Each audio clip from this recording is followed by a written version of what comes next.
រុញទៅមុខទៅក្រោយចឹងបងណារុញវាទៅមុខទៅក្រោយណាពេលយើងផាត់ហ្នឹងបងថ្ងៃនេះដូចខ្ញុំធ្វើចឹងយើងកលមករៀនដូចខ្ញុំធ្វើចឹងទៅនេះកាន់ម៉ាស៊ីនណារៀនកាន់ចឹងហើយថ្ងៃនេះផងដែរគឺខ្ញុំមកធ្វើវីដេអូចែកជូនបងប្អូនទស្សនាទាំងអស់គ្នាបងប្អូនមានបងប្អូនជាច្រើនសួរខ្ញុំថាចង់ដឹងពីរបៀបយើងកលមេដៃពេលយើងសាក់យ័ន្តឬក៏យើងដើរធ្នេរអីរបៀបដើរធ្នេរនិងរបៀបផាត់គឺយើងធ្វើខុសគ្នាបងប្អូនហ្នឹងហើយរបៀបដើរធ្នេរគឺយើងកលដៃបងប្អូនរបៀបផាត់យើងអត់បាច់កលដៃទេអញ្ចឹងណាឥឡូវនេះជាដំបូងគឺខ្ញុំរៀននឹងបង្ហាញពីរបៀបដើរធ្នេរសិនបងប្អូនហ្នឹងរបៀបដើរធ្នេរបើយើងដើរធ្នេរលើសាច់មនុស្សជាក់ស្ដែងបណ្ដោយគឺយើងកលបងប្អូនហ្នឹងគឺយើងកលមេដៃចឹងបងប្អូនយើងដាក់មេដៃចឹងហើយដៃចោលយើងនេះក៏ត្រូវបាសខាងលើចឹងបងប្អូនកុំហែកដៃចោលត្រូវបាសខាងលើហើយយើងហែកដៃកណ្ដាលបងប្អូនយើងហែកសាច់យើងហែកសាច់មនុស្សណាយើងសាច់យើងត្រូវហែកសាច់មនុស្សបងប្អូនអត់ហែកសាច់អត់កើតទេណាយើងហែកសាច់ដៃកណ្ដាលមួយដៃមេមួយបន្ទាប់មកយើងយកម៉ាស៊ីននេះ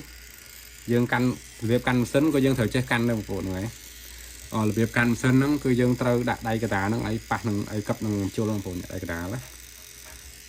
កាន់ដូចខ្ញុំអញ្ចឹងបងប្អូនហ្នឹងដៃកណ្ដាលឲ្យកឹបនឹងជុលមកបន្ទាប់មកដាក់ដៃខាងក្រោមកលលើកលម៉ាស៊ីនហ្នឹងពីរបងប្អូនហ្នឹងហើយកលម៉ាស៊ីនពីរម្រាមនាងហើយនិងម្រាមកូនកលម៉ាស៊ីនបងប្អូនបន្ទាប់មកយើងសាក់អញ្ចឹងបងប្អូនដៃមេត្រូវដាក់កោងនៅគ្នាអញ្ចឹងបងប្អូនដាក់អញ្ចឹងមិនយើងនឹងពេលរបៀបសាក់បងប្អូនដៃមេយើងដាក់កលលើគ្នាអញ្ចឹងមកណាបងប្អូនហើយយើងសាក់យើងត្រូវអាដៃពីរហ្នឹងយើងត្រូវស្កត់ឲ្យកឹបចឹងបងប្អូនស្កត់វាឲ្យកឹបគ្នាអញ្ចឹងណាបងប្អូនយើងស្កត់ឲ្យកឹបចឹងហើយពេលយើងសាក់គឺយើងមានលំនឹងបងប្អូននេះដៃមេពីរហ្នឹងត្រូវស្កត់ឲ្យកឹបគ្នាអញ្ចឹងណាបើយើងសាក់មួយទៀតចេះក៏បានដែរបងប្អូននេះយើងសាក់អត់ដូចអ្នកឆ្លាក់ចឹងបងប្អូនដូចអ្នកឆ្លាក់ឈើឆ្លាក់អីចឹងយើងត្រូវពលាកយើងត្រូវកលបងប្អូនហើយមានប្រដាប់កលហើយយើងធ្វើតាមបាច់ក្បូរដែលយើងចង់ធ្វើវាអញ្ចឹងណាបងប្អូនយើងធ្វើអញ្ចឹងទៅទើបសាក់យើងហ្នឹងធ្នេមួយឬក៏រូបមួយយើងដើរទៅច្បាស់ល្អអសយន់អសអញ្ចឹងបងប្អូនសាក់យន់ណាហ្នឹងហើយសំបីអាការសាក់បុកក៏ដោយបងប្អូនគឺគេត្រូវយកមេដៃហ្នឹងកលទៅលើមជុលដែរបងប្អូនសម្រាប់យើងបុកអាហ្នឹងធ្វើឲ្យមជុលយើងហ្នឹងមានលំនឹងបងប្អូនអត់ឲ្យវារេចុះរេឡើងហ្នឹងហើយបងប្អូនឥឡូវនេះគឺការបង្ហាញអំពីរបៀបដើរធ្នេរគឺចង់បងប្អូនខ្ញុំបង្ហាញពីរបៀបផាត់ម្ដងបងប្អូនហ្នឹងហើយរបៀបផាត់ទូទៅបងប្អូនគាត់យល់ច្រឡំបងប្អូនគាត់ផាត់គាត់ធ្វើចឹងបងប្អូនគាត់ញីចឹងណាបងប្អូនអាហ្នឹងគឺអត់ត្រូវទេចឹងណាគឺអត់ត្រូវទេរបៀបផាត់ទូទៅហ្នឹងគឺគេផាត់ហ្នឹងគឺយើងកុំឲ្យថ្លើមដៃយើងនេះកលជាមួយនឹងសាច់មនុស្សបងប្អូនថ្លើមដៃហ្នឹងខ្ញុំបញ្យល់ផងហ្នឹងម្ដងទៀតបងប្អូនថ្លើមដៃយើងត្រូវលើកឲ្យផុតបងប្អូនចេះកដៃយើងត្រូវបាសឡើងលើចឹងបងប្អូនកដៃត្រូវបាសឡើងលើ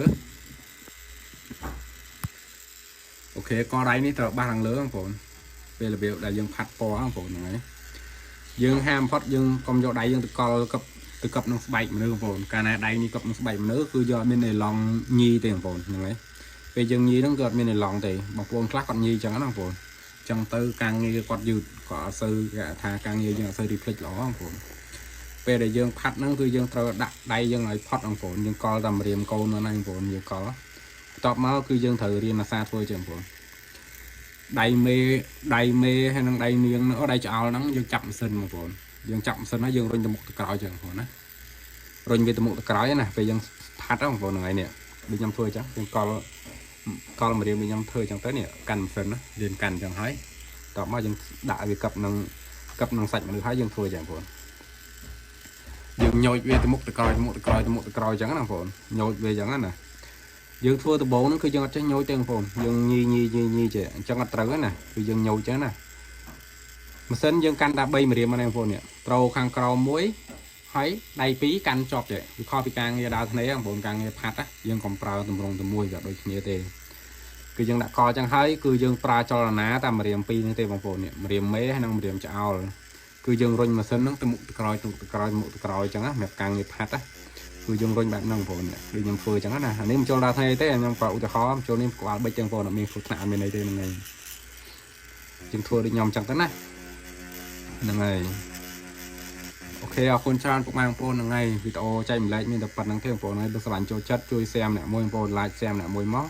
គឺខ្ញុំនឹងធ្វើវីដេអូចែកជូនច្រើនទៀតបងប្អូនហើយបើមានបងប្អូនយើងគ្រប់ត្រូលច្រើនហ្នឹងហើយបងប្អូនអរគុណច្រើនបាយបាយបងប្អូនអរគ្នាហ្នឹងហើយជួយ follow ម្នាក់មួយបងប្អូន